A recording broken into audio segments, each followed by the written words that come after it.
In terms of the economy, which is traditionally a big factor for voters, Rob, you've noted that global markets have rallied, but the economy is stalling a bit.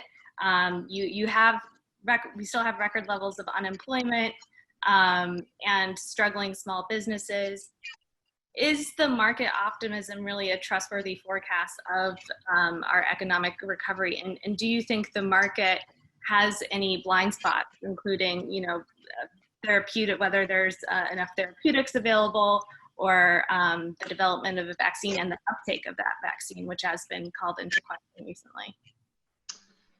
Well, a couple different things, and I think this will dovetail with some things Matt might talk about. So the market is not a great proxy for many things. And I outlined earlier why the stock market today is not actually even a great proxy for the broad economy. It's a good proxy for a segment of the economy that actually happens to be getting through this crisis in a better way.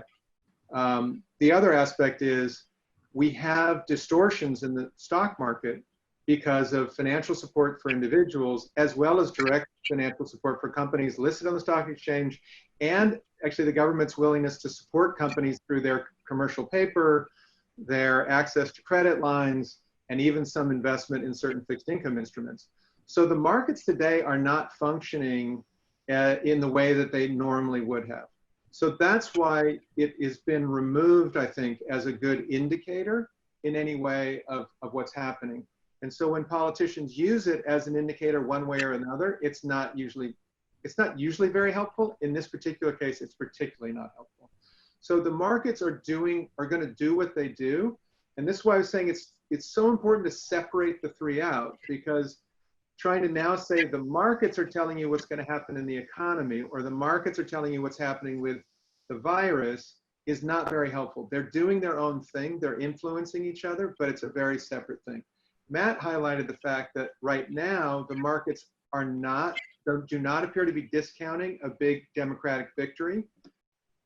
It's not really a vote on politics, but if you think of the economic impact that Matt described with tax policy changing and other government spending and budget deficits continuing, that really would create concern in certain parts of the stock market. And so we could see weakness as things go into the election period with an anticipation of a Democratic win, particularly a big sweep. I think it's that tsunami that Matt referred to that would give the markets pause. But somehow or other, there's going to be volatility in the market, because we're going to have spikes in the disease. We know the fall is going to be messy with flu season, and it's going to confuse everybody, and it's going to be spiky no matter what. And we know that the second quarter earnings are going to be disappointing, but likely third quarter earnings are going to be disappointing. So there's lots of different challenges that the market has to get through. So it's not going to be smooth sailing from here. But if the market drops, that's not necessarily telling you the economy is collapsing, right? It could be driven by politics. It could be driven by individual earning situations. So don't use the two as interchangeably as maybe we could have in the past. Yeah, I mean, it's safe to say, similar to the economy and the market, we've never seen an election cycle like this before either, with these types of constraints on and challenges to campaigning and even the very act of voting.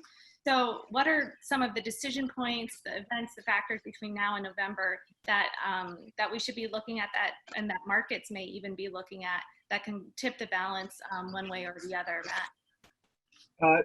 I guess a few thoughts. The first thing I'm watching is, does it look like, if the threshold question is, can Trump close this gap that's emerged to make it actually a close race in the fall?